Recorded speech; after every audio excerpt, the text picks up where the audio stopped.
Okay, it looks like time. We'll call the meeting to order. As is our usual way, would everyone please stand, remove your headwear, and if you're so inclined, join us as we say the Pledge of Allegiance. I pledge allegiance to the flag of the United States of America and to the republic for which it stands, one nation, under God, indivisible, with liberty and justice for all. Thank you.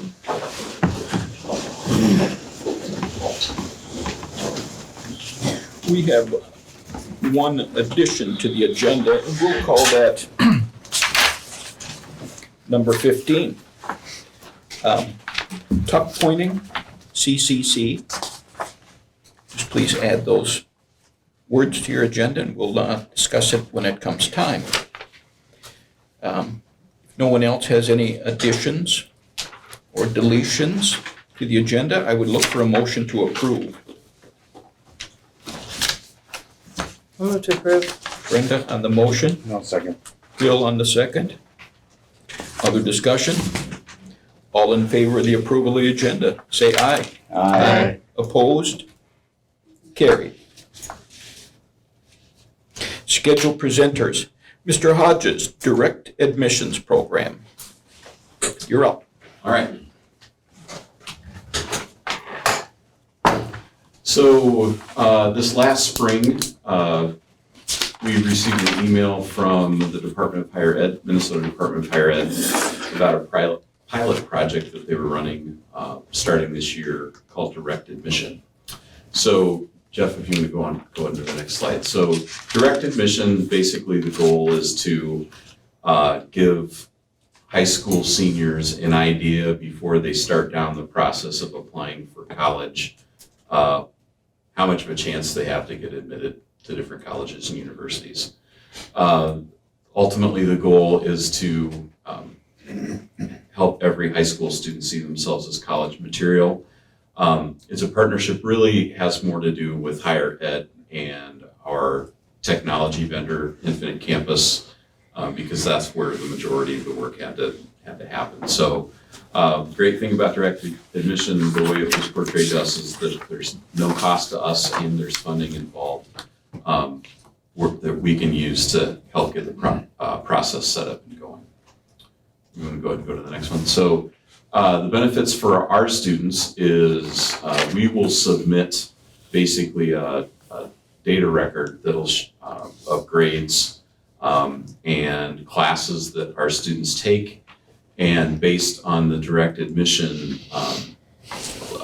steps that colleges sign up for, our students will receive an indicator that says you'll be admitted to these colleges based on your grades and all that kind of stuff. So it's kind of a nice thing for kids ahead of time. They're going to know which colleges they can apply to and know that they'll be granted admission as long as they continue to be successful with the rest of their senior year. Another great thing is all the application fees for the colleges and universities that are involved in direct admission are waived for the entire senior year. October is college application month, and Minnesota colleges waive their application fees during October, but with direct admission, the application fees are waived for the entire year. Again, it's to encourage our kids to explore college as an option and to help reduce that anxiety of whether they're going to be admitted or not. So there's nothing that students really have to do. They're going to receive an email and a survey it'll come from the high school, but it'll be directed from the higher ed office and from Infinite Campus, that tells them which colleges and universities they can be admitted to. All of that setup has already been done in Infinite Campus. It was done over the course of the summer. So there's nothing that kids or the school has to do basically from here on out. We're going to run a direct admission report. We'll send that info to higher ed, who will tell students which college and universities they can be admitted to. And then the students self-select which institutions they want to receive any information from. So if they're not planning on going to college, they don't have to do anything. But this is going to give some kids some information about, hey, I can apply to these places and I know I'll be admitted based on where I'm at right now.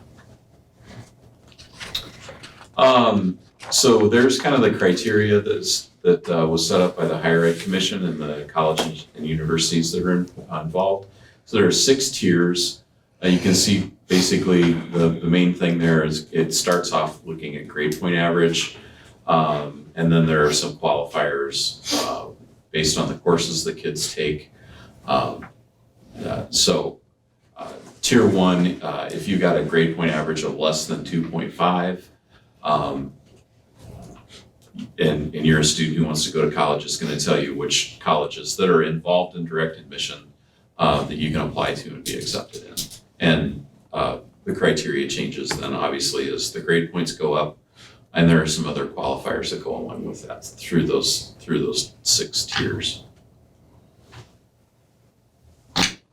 So most Minnesota State College and University System colleges are participating.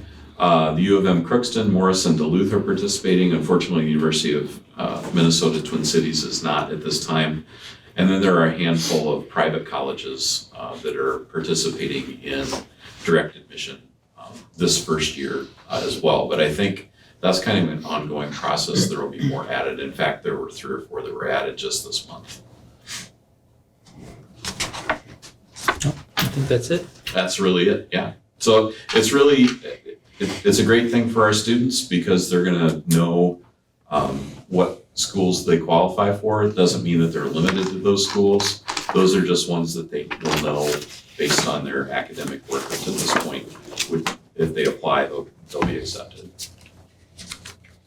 And that's ready for the kids now, like this year's seniors? Yeah, or? so it will happen for this year's seniors. So kids will get that kind of survey in the end of September and end of September, beginning of October. Kind of those dates are a little bit flexible, but the goal is to be ready for college admission month in October.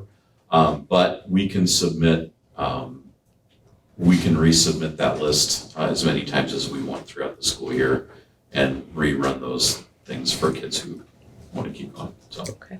So you said they'll get an email and then it's on them to fill it out? Yeah. So basically, it kind of leaves it up to them. It's going to say, based on your grade point average and the courses that you've taken, if you apply to whatever schools, the list of schools, you'll be admitted. And then it's going to let them select which ones of those schools they want to get information from. Cool. Yeah. So does this say that 42% of the kids won't have anyone on their behalf reaching out for them? Am I getting at 38 and 4? They won't be getting any information. So those are based on the state average. Okay. I haven't run that number for us to see exactly where that would be.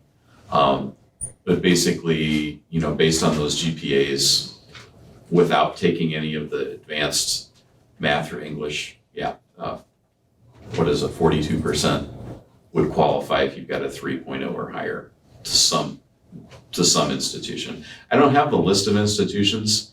At one point I had that, and then it dropped off their website, so I'm not really sure which ones are which at this point. And it was long enough ago that I can't remember which ones are which. So. What do you think prompts this? The declining enrollment at 4-year schools? Yeah, the last few years, higher ed has taken a pretty big hit, and they're doing all they can to try to increase their enrollment. So they're doing whatever they can to try to get kids into school. We still have a population in Minnesota also where the majority of kids who are going to school, I think, are first college students in a family. So without that support from family members who can know and talk that lingo and have been through it, those kids tend to need a lot of help.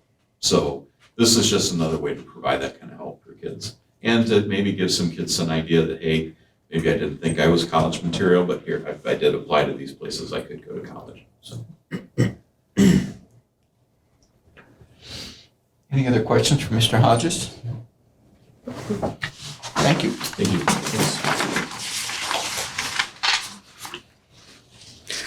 Reports and communication. We did have a POC, preliminary facility meeting. We can probably deal with that at number 15. It probably goes hand in hand with Yeah. that. Anyone else have a committee meeting that they would like to address? The Ed Foundation met last week, and they're planning, they're having a poker social October 15th, and that'll be starting out at Mill Street and then going around to the businesses around town. There'll be more information on that coming out. They're planning for a Give to the Max, which is November 17th, and planning further ahead like a movie night in February, and planning to have a speaker come in to talk about making connections and mental health. And that would be something they would sponsor, and that would be next February next year too. And then there will be a committee meeting, and I'll be there and Jeff to review the updated bylaws, and that's next Tuesday at 8:30, or on 8:30 at 8:30. Yep. Yeah. That's it. Good. Anyone else? COVID committee met as well. We just reviewed some of the metrics. County we went down a step, which was good. And we decided as a committee to meet as is at this point. So things are looking good for now. The WETEC met last Tuesday, I believe, and focused on getting the Aaron, what's his last name? Bergstall. Bergstall. His contract was up last May, and we ratified it the other night. He's got a 4-year plan, I think. And then he went over what he's doing for the individual school districts, technology-wise during the summer. He's got his footprint in every district that WETEC supports doing something. So more or less just an update, plus his contract came up, and it was approved unanimously. So that's what went on there. Anyone else? Administrative board reports. Elementary school, do we have a fill for that? No. Somewhere? Okay. Middle school tech, Tim? Yeah, we started school today. Things went, I think this was as good a school day, starting school day as I can remember, so. We had our 6th grade Bomber Day last Monday. That's where we bring 6th graders in to kind of practice for a little bit of a day, being in middle school without the pressure of, worrying about bells and other kids in the hallway. That went really well. Sometimes it seems like we've always got a 6th grader who tears up a little bit when they're trying to open their lockers. And this year, I think every kid that I had worked with got into their lockers.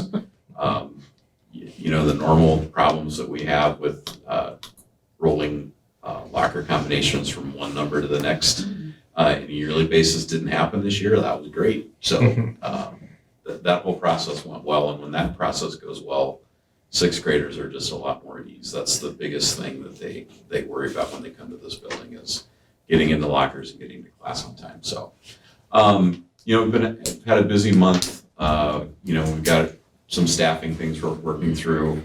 But I'd just like to recognize a couple of people. This is Robin Nelson's last week. Friday will be Robin's last day, and she's retiring. She's been a longtime secretary, and she was a para before that with the district. And I know that I wouldn't be nearly as successful as I've been, I feel, as a principal without having her help me along the way. So she'll be very dearly missed by me and by many people around the district. So I'd like to thank Saffron Emerson and Kirsten Hoffman and Dave Peterson and Lori Hansen. And there are a lot of other people that I'm sure I'm forgetting, Stephen Strauss, for just all of the different things that it takes to make the school year, the start of the school year, successful. They've all been very helpful.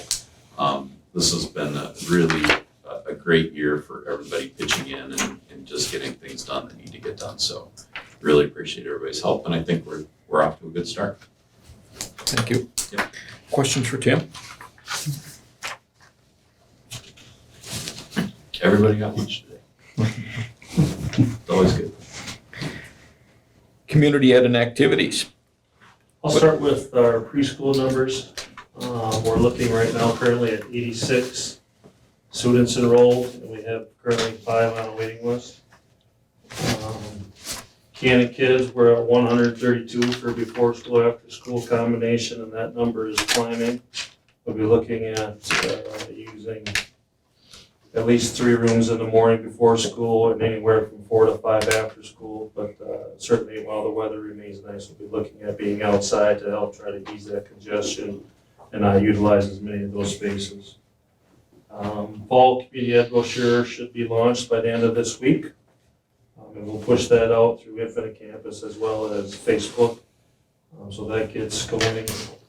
We're looking at hosting our first community ed advisory council meeting. We'd be the first one of our 4, either September 14th or September 21st. So some more details to come with that.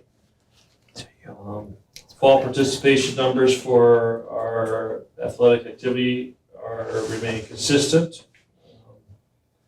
We currently have in our cooperative programs, we do have 14 coming from Randolph. So letting you know of that.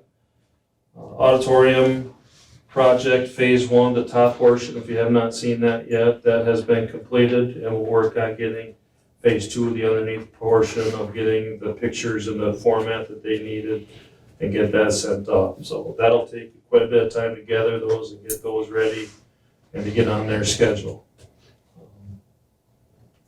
And lastly, the gym project, bleachers should be completed either tonight or tomorrow morning.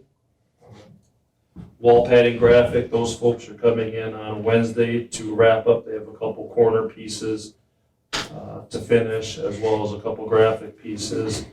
We'll have bleacher identification areas as to where that's going, and they'll have something above the locker rooms as well. Our floor company will be back on Wednesday to review. The bleacher company has done some damage to our nice new gym floor, so we will assess that and take a look at what their recommendations will be. So that's what I have at this point. The numbers for Cannon kids, huge. Yeah. Do you have a staffing problem with that many? Well, we had to get a little creative today. Tammy spent a good chunk of the time down there today. And certainly, we've had a number of high school kids that were a big impact of our summer and was starting school today. But we still have some college holdovers that have not gone yet. So once we kind of get into elementary school starting to, that'll work, and we'll look at getting a couple more high school kids in that system. Any other questions for Reed? Moving down, head of operations and maintenance. I don't know if Dave had an attachment here or not. I don't. No, I don't. Soups report. A few items here. Like Tim mentioned, today was the first day back to school for 6 through 12. I thought it went awfully well. Open enrollment numbers, we were in the plus 15 to 17 area, which was a little bit different than last year. One thing I want to highlight here is, as one of our strategic plan goals was to engage with social school for EDU, and this would be the beginning of our second year, and I just want to kind of show you the report card that we get quarterly from them. All 3 of our social media sites are continuing to grow, with growth of 60 accounts in Facebook and 32 on Instagram and 9 on Twitter, but you can see kind of the engagement pieces are continuing to grow and trend upward with the data here. One of the things I'd like to highlight, though, when you talk about engagement and monthly reach of our families, which was the goal to tell our story and all of the good things that we have going on here, when you look at this list of 15 Minnesota schools that they're engaged with, we were just behind Hibbing and Mankato for engagement. and Facebook, which I think is the primary source of social media here in town. And so we do get a lot of engagement with those families, looking at our stories and all the good things that we have going on in the district. And obviously they're responding in kind with that. So I thought that was a good piece of information for you guys to see, and really kind of falls in line with our marketing committee as well and the work that they've been doing. So the second piece, Luke kind of touched on it. Our COVID committee did meet late last week to finalize the safe return plan which schools are required to have. Basically, if you have a positive test as a student or staff member, you will need to stay home and isolate for 5 days. After that, it is recommended that you wear a mask in days 6 through 10 if you come back symptom-free. But it's not required at this point. We do ask people to do some health screening before they enter the building to help cut down on the risk of passing along COVID. Other than that, the COVID Advisory Committee will meet as needed throughout the year. We've gone from meeting weekly to quarterly, and now we're kind of meeting as needed, as Luke mentioned earlier. We went from a transmission of medium kind of over the summer time frame, and we're at a low transmission right now in Goodhue County. So that's a good sign as well. So that is the plan that we have in place. Jeff, just for clarification, this would be isolated from school for 5 days. Is it even inclusive over a weekend? So There's a 5-day window. Yeah, that's a Yeah. good point. Yeah. Yeah, so it's 5 days, not just from school. So it's Yeah. 5. 5 consecutive days. Symptom five Yeah. consecutive days, okay. Yep. Yeah, so, because the That's a way good you clarification. read it, it would be 5 days from school, I think. Sure. So, Yep. And that's a good clarification. We can send out that update. okay. How many people attended the last COVID meeting? 10? Somewhere in there? Maybe. Yeah. Yeah. Yep. Other questions or comments? Okay, moving down.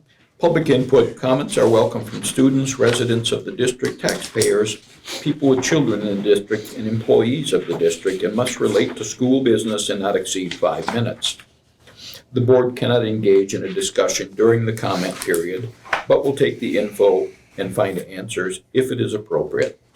Due to data privacy concerns, the speaker may not address criticism toward an individual district employee during public input. Individual complaints should be handled privately with the building administrators and/or the superintendent. As part of the board protocol, it is unacceptable for any speaker to slander or engage in character assassination at a public board meeting. Having said all that, does anyone wish to speak to the board about school issues? Yes. Hi, Chris Thompson. I don't have any issue to bring up, but I just want to thank Dr. Sampson, the secretaries, and the council this morning. We brought in a foreign exchange student. Last minute, we brought her in on Friday, and they were really helpful getting her set up today. Thank you. Anyone else? Mark? Mark Lund, taxpayer in the district. Just a question. I know that Chairman Britnell has told us a few times that he follows the state statute. So I'm curious to know, Subdivision 5 of Statute 120B11 deals with school performance reports, and it's the responsibility of the school board shall publish a report in a local newspaper with the largest circulation or by electronic means on the district website. Most interest, and maybe you can advise me, I've been in these school board meetings about a year now, since last August. School board shall hold an annual public meeting to review and revise where appropriate student achievement goals, local assessment outcomes, plans, strategies, and practices for improving curriculum and instruction, and cultural competency, and efforts to equitably distribute diverse, effective, experienced, and in-field teachers, and to review district success in realizing the previously adopted student achievement goals and related benchmarks and the improvement plans leading to the world's best workforce. School board must transmit an electronic summary of this report to the commissioner in a form and manner the commissioner determines. So I don't recall any public meeting on curriculum or assessment since I've been attending school board meetings in August, and maybe you can enlighten me there, Mr. Chairman Britnell. Thank you. Okay. We will take your information and move it along and answer it at a subsequent meeting. Anyone else wish to speak? Moving on. Consideration to approve the finance report. Mr. Davison? Click on that. I do it from back here with my glasses on, otherwise Can you see that, or am I gonna go larger? I'll be all right. Good glasses, I can't see nothing without them. So I guess a few things to start out with. We just had our auditors in the office. The audit process takes quite an extensive amount of time. It's a pretty good process to close the books on one fiscal year and open up the next. So they had their on-site visit last week. We'll be doing some cleanup work as they work through some detailed things, and we finish wrapping up some other items. But that process went pretty smoothly. You'll notice that on top of your package, you each had a sheet. The sheet that normally mailed out to board members, since their on-site visit kind of really corresponded closely to this meeting. They asked if we would just drop it off to you today, and it saves a stamp. So if you do have them filled out today, I can take them with you. Otherwise, you can give them back to the district office whenever you have them complete. We'll get them for our auditors. So that process is going pretty smoothly so far. So good in terms of no major surprises, which is a good thing. The tentative scheduling right now would be for us to have a draft meeting with myself, Mr. Sampson, and someone from the board to kind of just go through a draft on October 6th and then present the final audit to the district on October 24th when we have that meeting. So what we've got here is the cash flow we would normally see for our finance report. On top, the bank balances as of the day the report was sent for the agenda. What we've talked about a lot is now with turning over the fiscal year is you'll see a lot of expenditures that happen early as the new budgets are opened up. So you'll see items in there, elementary food service remodel. Once the kiddos get into that facility, they'll notice that there's quite a different change in terms of height of serving for them, much easier for those kids to get through the line and serve. So there's some work done there, and that was allowed mainly from the last 2 years of having federally reimbursed lunches. And the parents will note this year has changed just as we've been down to have our Bomber Day meeting with our child. Lunches are now charged this year. So there'll be a change for families. But with some of those funds, we're able to do some things in the food service area that are beneficial to that area. Some of the other expenses that would go out, bus lease purchases, van purchase, those are scheduled items as we do with our transportation committee. We were trying to get ourselves out. We have a plan to get to where we've got a fleet of 18 buses and trying to rotate them over every 15 years. In order to do that, we eventually will get to a spot where we're purchasing one bus each year and having one bus on lease to get to that point. Will just allow for us at that time, once we're able to get there, a lot easier, more manageable budgeting. We just kind of know what number we'll be playing with each year.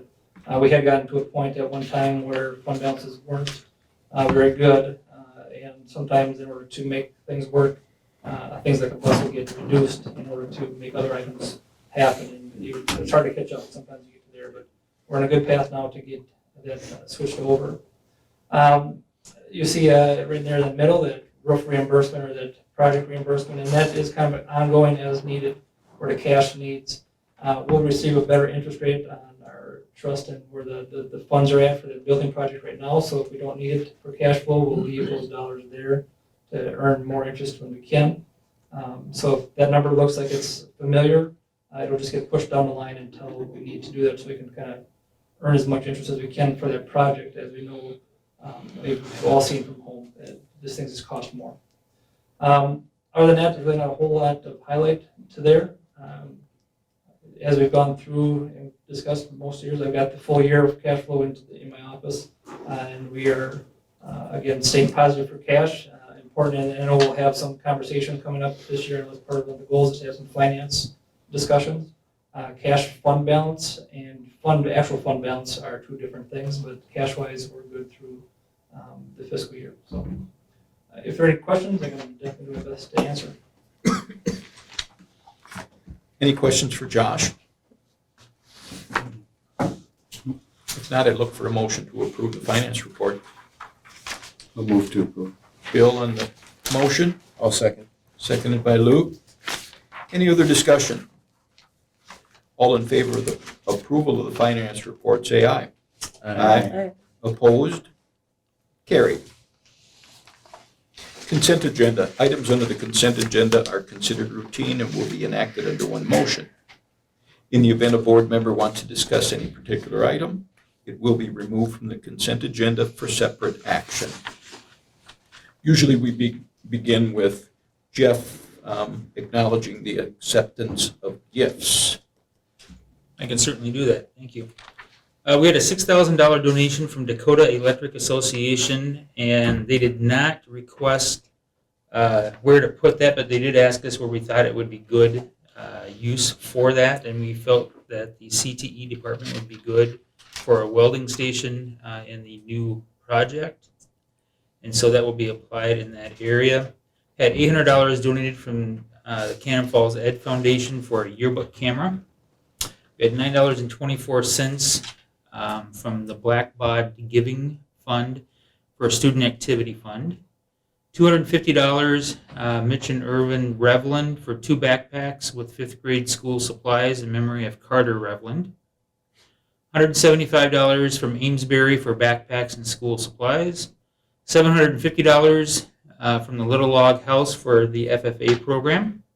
$800 from the Cannon Valley Fair for the Humanities Club. $100 from Brenda Sizemore for school supplies, $200 from St. Ansgar's for school supplies, and $50 from Karna Visagi for school supplies. So we do thank people for their generous donations for the month. The last three were 200. 100, 250. So 100, 200, and then 50. Okay. Thank you. Yes. Anyone else have anything for the consent agenda? Do you want a moment to just look over the minutes and the monthly bills to see if there's anything that you have questions on? When you're ready, we will take a motion.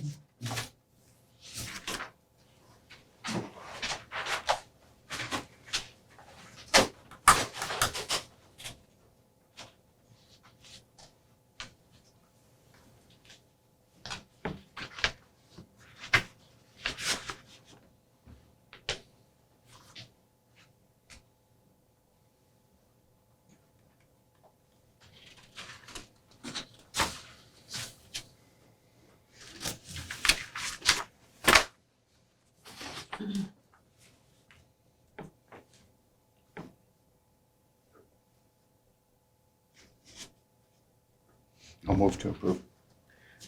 Motion by Bill to approve the consent agenda. Do I hear a second? I'll second. Seconded by Katie. Other discussion? All in favor of the approval of the consent agenda as shown, say aye. Aye. Opposed? That is carried. Under old business, consideration to approve the 22-23 superintendent goals. So there's 3 performance goals that we talked about at the last meeting.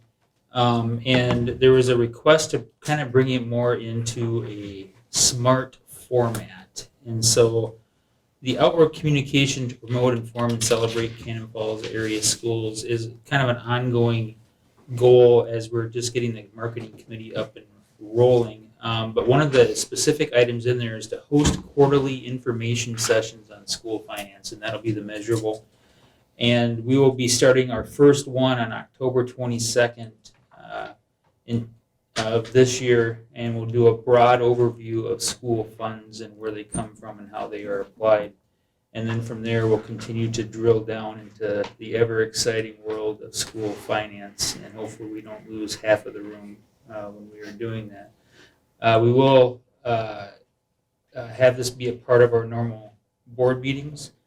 If we do need to have some follow-up Jeff talks in between, we could probably put some YouTube videos together and send them out on our website as well if there are some good questions that come up that we think that maybe need to be researched and put out there as well. The second goal is to manage the long-range facilities plan and budget that includes a maintenance program, and again, that's off the strategic plan. As part of the measurable on that would be the management of the current bond project to make sure that it finishes on time and within budget. We just had a facilities meeting that we'll probably talk a little bit more later on when we get to the tuck pointing piece, but at our last facilities meeting, we are currently through the second design phase and currently on budget and on time. So that is a good thing. Knock on wood that we continue seeing moving forward, especially in today's market with goods and services and construction timing and everything else. So we will keep moving forward with that. Performance goal number 3, and we'll talk a little bit about that next, would be a review of the strategic plan. There's a lot of things that have been completed within the strategic plan, but there are a few holes that have developed throughout the COVID timeframe over the past 3 years that we are following up on, and we can talk a little bit more about that once we get into that area of review for the strategic plan.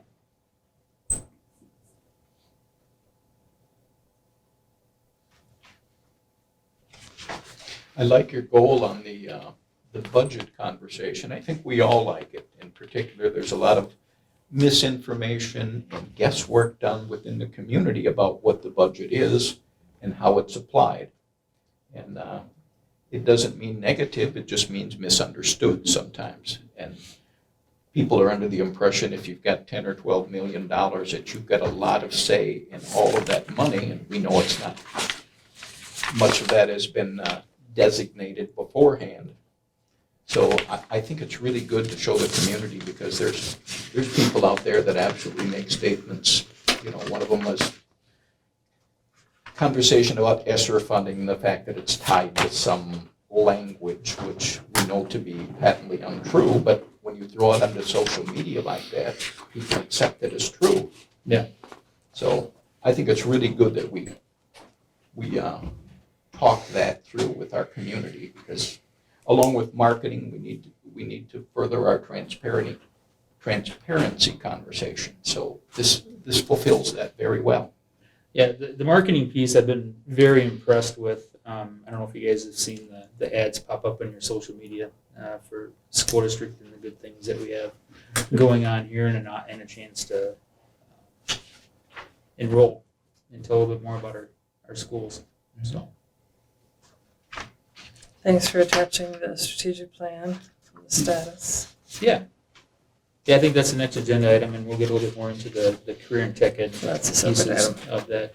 Talk that through a little bit more. Any questions on that, or are you guys okay with the goals, I guess? Well, I think think you the goals sound good. you threw them out to us before, just in Yeah. casual Yeah. conversation. We But thought this it is was- more specific. Yeah. Yeah. Pulls it all together. right? Yep. I'll make a motion to approve the I'll second. goals. Katie, on the motion to approve the upcoming year superintendent goals. Brenda is the second. Other discussion? All in favor of the approval of the superintendent goals as shown, say aye. Aye. Opposed? Carried. Consideration to review and update our current strategic plan. So just about 3 years ago, or just over 3 years ago, I started here. And one of the first things that we started down the road with as a board prior to COVID was getting our strategic plan updated.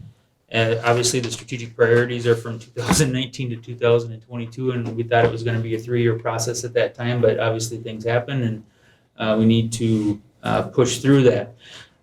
So if you look at SMART goal number 1, developing and implementing a comprehensive communication plan, these are some of the items identified as SMART goals and some of the activities within them that we have identified. One of the things that I want to talk to you about some point this year is to get surveys out and going to our stakeholders on a more consistent basis.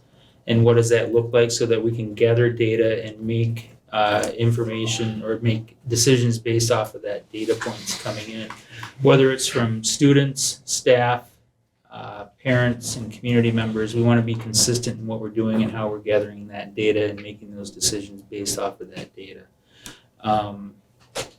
And so I will come back at some point this year with a plan when I feel that there's something that's viable and that I'm comfortable with that we can do on a consistent basis, and we'll get that up and rolling. The communication piece, there's that Jeff talks again that Tim loves so much back there. But these are a lot of our communication items that we have going for us so far, and we'll continue to do those. As we scroll down here, the fund balance, we've taken a good swing at, and we are headed in the right direction with that, so I feel comfortable with where we are at with that. Developing a long-range facility plan, I think we've done well with that over the past couple of years, and taking care of some needed items through this last bond piece. Developing a safety plan that includes mental wellness and secure facilities. One of the things that we did at the beginning of the school year this year was to review our ALICE plan again, which is our school safety plan with all of our staff, and led them through some activities with that in light of the end of the year last year with some of the school shootings that had been happening. The final piece, which is probably a bigger piece and we'll be addressing more throughout the year as we go through the CTE redesign in that area and start really looking at the programming in that area once we get it designed, and how that can help rejuvenate our CTE programming with the facilities that we have there. We'll also be, Tim and I have talked about CLEP testing here, which is testing for college credit. We've been having discussions about CIS programming as well and what that looks like here within the high school. So there'll be some work in the high school areas as far as programming is concerned, developing the college and career readiness type of programs to go with what we have currently going on as well. I don't know if you want to add if I missed anything in that area. I don't think so. I think you got it. Any questions or comments? Could you go back up under, right there, the mental wellness? So mental health, last field resources. Right here? Were there dollars provided to, within the COVID dollars, to continue that? There was discussion during the last legislative session to provide more mental health resources. There wasn't anything specific that I remember of in the ESSER dollars. I don't know if you remember anything There's flexibility specific. to use towards that. We don't, it's ongoing as most of those funds will run out 23 and 24. Right. There was dollars being discussed on adding more school counselors in general in the state of Minnesota. But obviously the last legislative session did not end so well. Right. And so none of those things came to fruition. Right. But I think the I just think possibility it's an important thing to keep our eyes on, as far as what we're doing here. So. There are some things that we are doing, some opportunities that are coming up for staff in the areas of mental health that we are working on within GCED. Okay. But the need in the student population is good, or good size of need. Yep. Can you speak a little bit to the review and update of the current emergency and crisis management, in particular ALICE? What would you like to know? What do you got? This is a safety ongoing.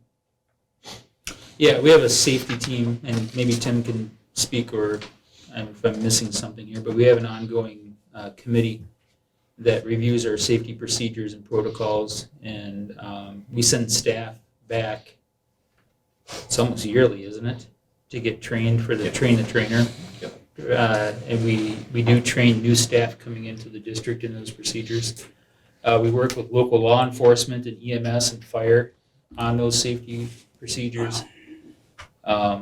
We had a full district staff training last Friday on that to review. A lot of people have already gone through it again, so a lot of it was review unless they were new to the district. It's basically like having a fire evacuation plan for a shooter event, correct? Yeah. Yes, like it's just your Kind of. response of, Yeah, it's how, it's. and you're like it has like the priorities of what you should do if you're. Yeah, so ALICE is an acronym, it stands for Alert, Lockdown, Inform, Counter, and Evacuate. But it's not like a linear Right. process. The goal is what we know based on mass shootings in the United States is that most of the time, the best option is to evacuate and get away from those situations. Situations where the old style lockdown where you lock a door and hide are just situations that create easy targets for people who want to come in and hurt people. So ALICE is really about giving people individual options based on the information they have and in the situation they have. So for example, if there were an active shooter in this building down by the high school office, there's no reason why people on this end of the building should be locking down. They should be getting out of the building and evacuating. So basically it's we go through training staff on if you have to lock down, if you have to go into an advanced lockdown, how do you barricade your room? What kind of things can you do to counter somebody who might get in the room and try to hurt somebody? And then it goes there. The process is pretty big because we're talking about evacuating both buildings, gathering kids together, and then getting them somewhere where they can reunify with their parents. So it's a pretty big deal. We've got law enforcement involved, not only from the Cannon Falls Police, but from the Goodhue County Sheriff's Office as well. It's kind of an ongoing thing. So we had actually planned well before the latest Texas shooting to do a full-scale practice of our evacuation plan this fall. So elementary school does that classroom by classroom every year anyway. And we're going to do that here as a building in October. So again, the idea is just we're training everybody to make the best decision for them given the information that they have. Students are trained as well or reminded every year. In various scenarios, obviously that training looks different in high school than it does in the elementary. I sent a letter out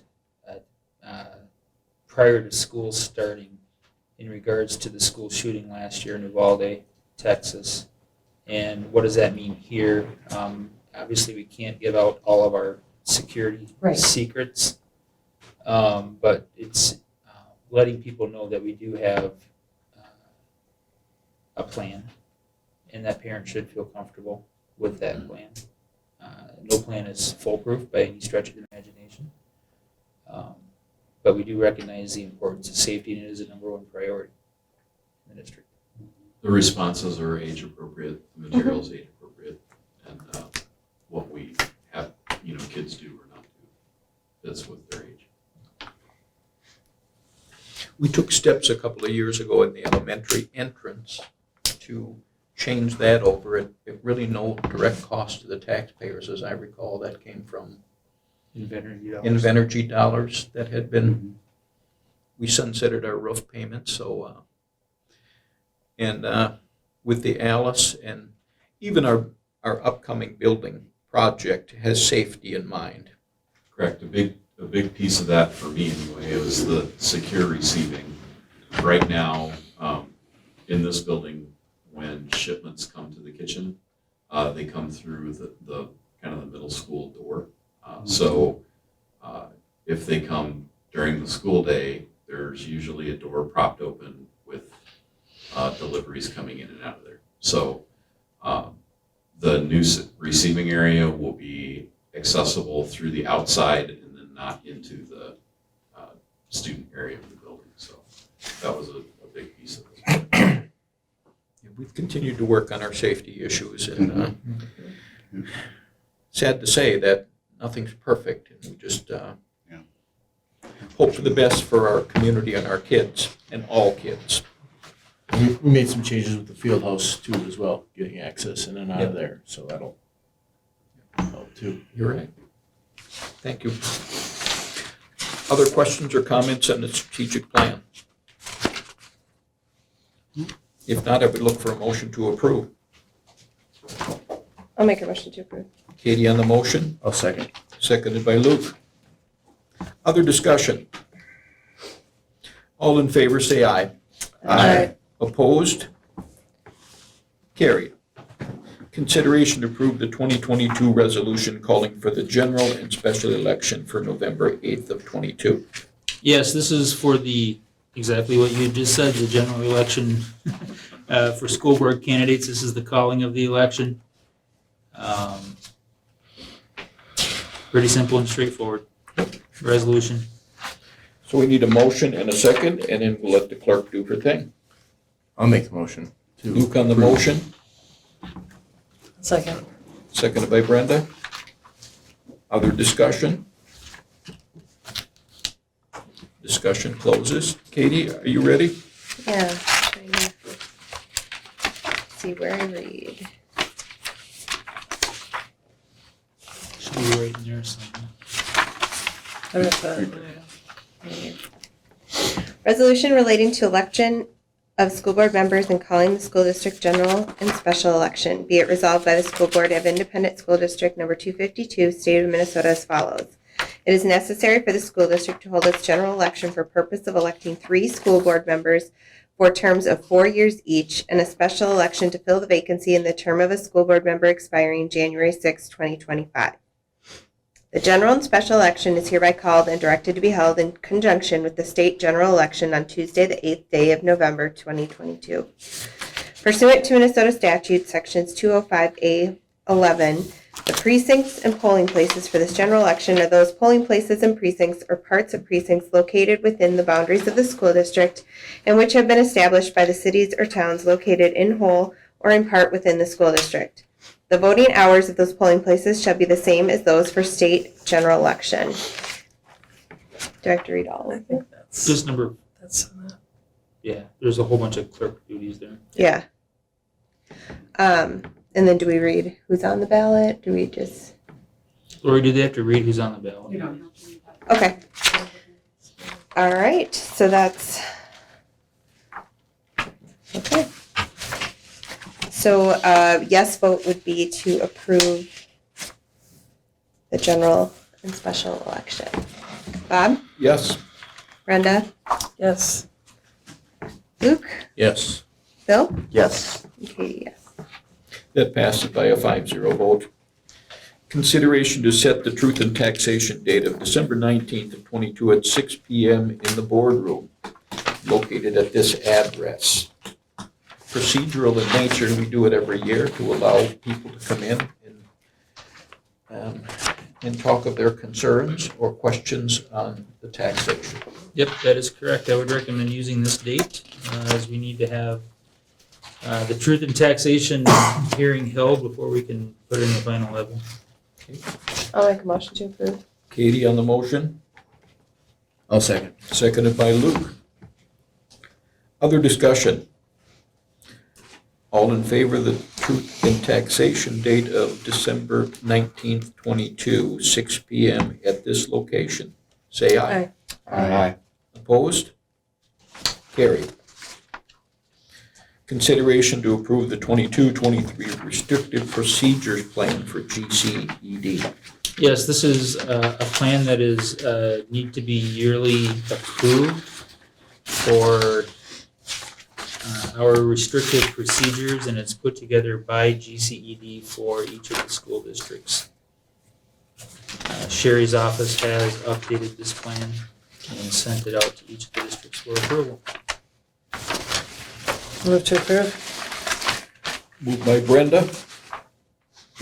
Second. I'll second. Second by Katie. Other discussion? This is the CPI training, correct? Yeah, Yeah, but we have to so- restrict students Yes, right, yeah. or seclude them for their own safety. And it's a training that all Staff that are involved paraprofessionals with and that. staff go through every year. Yeah. Yeah. Doesn't look like much has changed on it. No. Just the dates. Okay, we have a motion, a second on the floor. All in favor of the restrictive procedures plan from GCED, say aye. Aye. Opposed? Carried. Consideration to approve the 22-23 mentor program. Yeah, the mentor program was implemented with Ms. Coleman and Ms. Dombeck.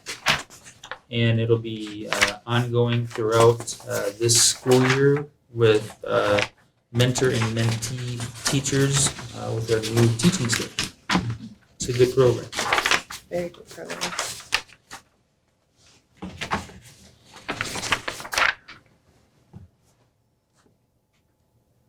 Take a look at that for just a moment. You could. I'll make a motion to approve the mentor program. Motion by Katie, I'll second. seconded by Brenda. Other I think it's- discussion? I think it's a great resource for our new teachers and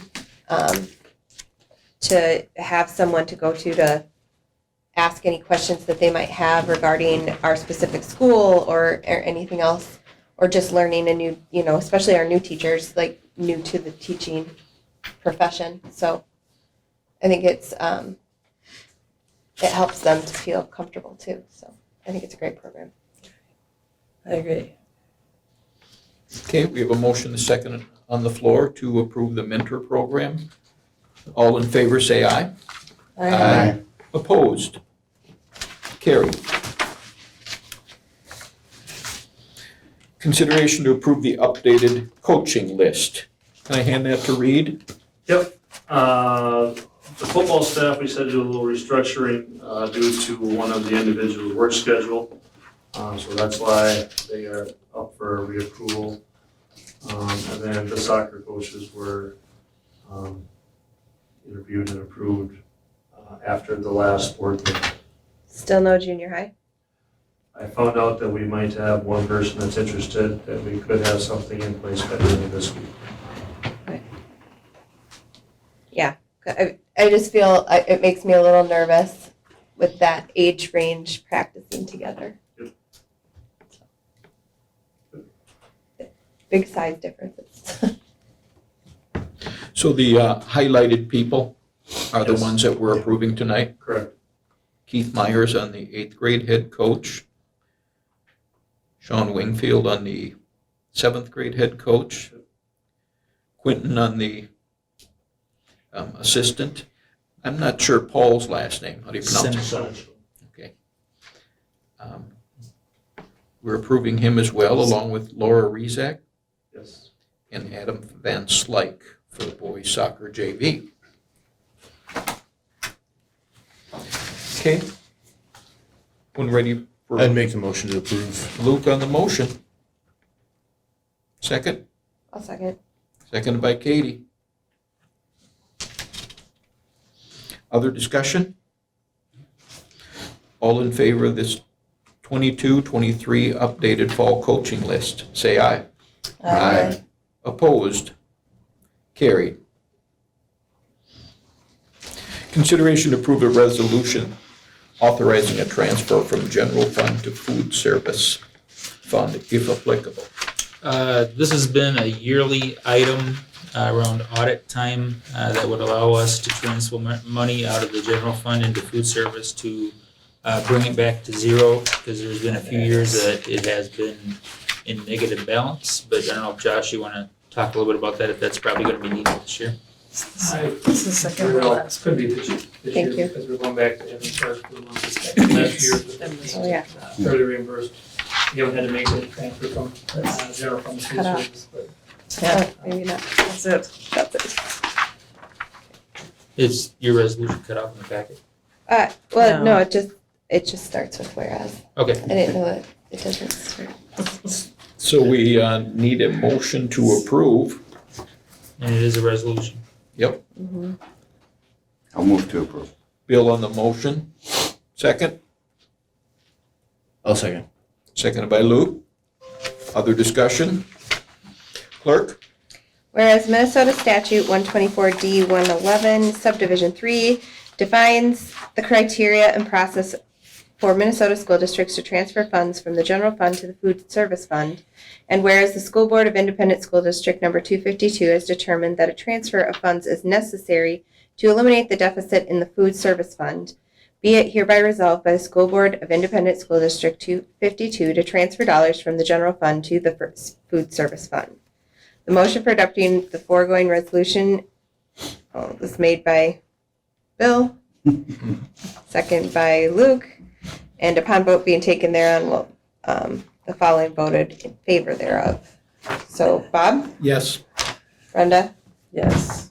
Luke, Yes. Bill, Yes. Katie, yes. Okay, that passes by a 5-0 vote.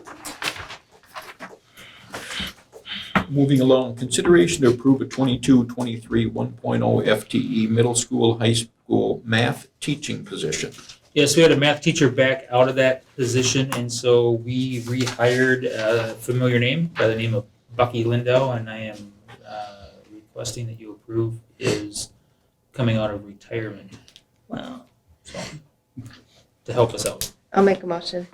Second. Motion by Katie, seconded by Brenda. Yep. Other discussion? All in favor of the hiring of Bucky Lindell for the upcoming school year for the middle school, high school math teaching position, say aye. Aye. Opposed? Carry. That was serendipity. Eh? What's that? Serendipity. Yes. He declined participation in the mentor program. Make it mandatory. I thought there was something in there about being a tier 1 teacher. Right. He's just a team player, isn't he? Consideration to approve a resignation. Yes, this is for Marissa Flavin, and I recommend approval. I'll make a motion. Motion by Brenda, I'll second. seconded by Luke. Other discussion? All in favor of the approval of this resignation, say aye. Opposed? Carried. Consideration to approve a 22-23 1.0 FTE elementary school position. Yes, this is, the name here is Jordan Keprios, and I recommend approval.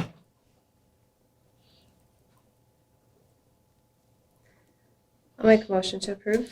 Katie on the motion to approve, I'll second. seconded by Bill. Other discussion? All in favor of the approval of this 1.0 elementary teaching position, say aye. Aye. Opposed? Carried. Consideration to approve a resignation. This is for Sarah Wahlberg, and I recommend approval.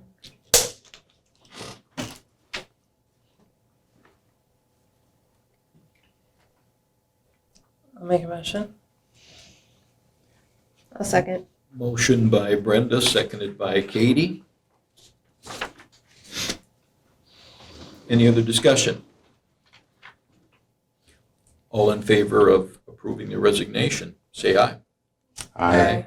Opposed? Carried. Consideration to approve a 22-23 1.0 preschool teaching position. The name here is Nancy Von Wald, and I recommend approval. I'll make a motion to approve. Luke on the motion. Second, I'll second. seconded by Bill. Other discussion? So is this the sub from last year? Yes. Okay, With the kindergarten resignation, we have And a then process someone that moving somebody up. bumped Yep. into, and so we're rehiring a preschool. okay, so this is like this is a contract then? Yes. Okay. Okay, all in favor of the approval of this 1.0 preschool teaching position, say aye. Opposed? It's carried. Consideration to approve a resignation. The board hired a business teacher late in the spring, and I am recommending that we accept his resignation. We will not be filling that at this point. We will have students go online for the first semester, but I believe we have a good lead for second semester to fill that. So, I'll move to approve. A second. Motion by Bill, seconded by Brenda. and the name was Michael Walls, sorry. Any other discussion? All in favor of the resignation, say aye. Aye. Opposed? Carried. Consideration to approve the final 22 to 24 contract negotiations. Yes, we finally completed negotiations with all of our support staff groups, and they are listed on here along with our contracted services. I do recommend approval of the support staff and the contracted services agreements. I'll make a motion to approve.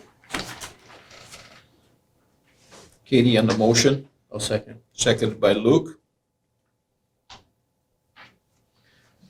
Other discussion? Thanks to everybody who worked on all the negotiations. Mhm. And to the staff and everyone for agreeing Just in to time to start over. Just in time to start over. coming to negotiations. Okay, we have a motion, a second on the floor. All those in favor of the approval of the final 22 to 24 contract negotiations, say aye. Aye. Opposed? That is carried. Last item on the agenda is the CCC tuck pointing. Yeah, in your packet, there is a bid sheet that was brought to us after the packets went out. The community center is going to need tuck pointing as part of their roofing project coming up. And these dollars will be taken out of the bond proceeds to assist in fixing the roof over there and hopefully fix a lot of the leaking in there. Tuck pointing is with the brick where it meets the roof and the areas above that. Other options were more expensive, and plus this will restore the brick to its natural look, as it should. And I do recommend approval for this for Nicholson Painting for $89,470. So this does not affect our overall budget, you're saying, for the project? No, I think they had there's contingency, dollars built in there. They had an overall roofing budget that they were looking at going for. And it's within that? Yeah, and how it was explained to me was this was the proper way to fix it instead of putting a temporary fix to make it look nice, but not. So don't put a Band-Aid on it. Right. This is gonna fix the Yep. issue. That's Yep. what we want, Yep. long-term. Yeah, the other option was to put metal sheeting over that area, which doesn't address the problem, it just Covers it up. covers it. Gotcha. Luke, we did have a meeting, if we can just expand on the topic a little bit. I guess we'd call it a facility meeting, it was PLC, just to listen to Kraus Anderson and ISG discuss what's going on, where they're at. And Yeah, they walked us through kind of design phase of what it could look like. We had staff in that meeting as well that made sure that things were going to flow and we were getting the things in the space that we needed. Both Kraus Anderson and ISG were there to help us walk through that and move forward. So it was well done. They're always prepared, and the staff seemed to be happy with what they were seeing. So it's good. It's,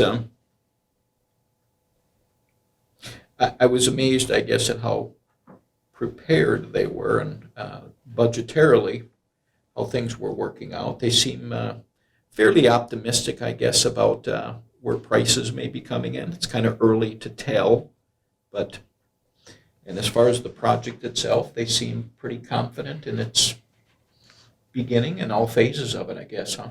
Yeah, their current numbers are based off of numbers as of today, it seemed like, as opposed to when we started this project. And so it's the current bidding environment. We are still on track to go out for bids in late November, early December, when contractors are hungry at that point, which will provide a good bidding environment. From where we are at with our budget, we're in a very good spot. Yeah. And as far as timing goes, part of this was the contractor doing this had a schedule to do it at a certain time, and it kind of opened up for them. So it was good for us to be able to jump on this and get it done and not prolong this issue. So much of the materials are, over the last couple of years, been kind of hard to come by. How do they feel about the materials so far, would you? Yeah, so far it's been okay. The bid process is going to start here, so it is a concern of what things will be available and how long it'll take. There were a couple items that were at a longer lead time, but by moving forward with our committee, it was going to help that. Yeah, one of those examples was the tip-up walls that we told them to go out for bid for now because they have, 6-month lead time? Yeah. And by the time they get the bids in, it'll be time to award it and then have them get to work so that they stay within that construction time frame beginning next Right. May, when we need to tip up some walls. So, We've had a couple of good meetings with some of the players involved here. In this case, FFA tech people were at a meeting and a walkthrough, and they were very supportive. yeah, after the gentleman spoke, is that in July or June? I can't remember. I think July. July. We invited him to come in along with some other FFA alumni leaders from that group and took them on a tour. And they were, I believe that they were impressed with the tour, and we gave them a view of what the plans were currently at that time, and they seemed happy with the way the progression was going. You were on that tour. Yeah, they were really impressed. In fact, they sent us a letter the next day explaining how impressed they were with everything Tim led us through. I was impressed. I was really impressed with, I hadn't seen parts of that building in a long time, and they knew exactly what was going there and what was changing. And we explained some of the things that were changing in some of the rooms and why it had to happen, and it was really good. Any questions on that? That was our facility meeting. So we need a motion to approve the Nicholson painting bid of $89,470 for work at the CCC, which is part of our overall budget. I'd make that motion. Motion by Luke, I'll second. seconded by Katie. Other discussion? All in favor of the bid from Nicholson Painting, say aye. Aye. Opposed? Carried.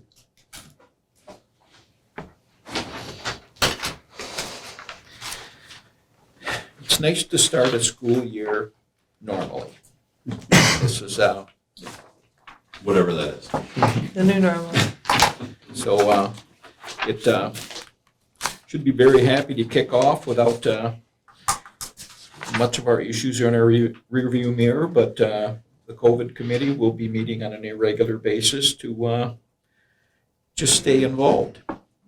So you can see what's on the upcoming board meeting on September 26th. We'll swear in Jolynn at that point in time. Stephen Strauss is going to do an MCA presentation, and the MSBA revisions based on legislative changes will be here. If there are anything else that you need or would like to see on the agenda that pertains to our regular meeting agenda and issues, please contact Lori or Jeff, and they'll see to it that it gets on our agenda.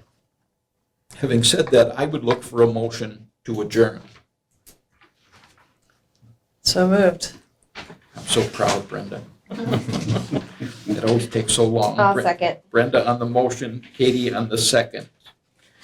All in favor of the adjournment of the meeting, say aye. Aye. Opposed? We are finished. Thank you.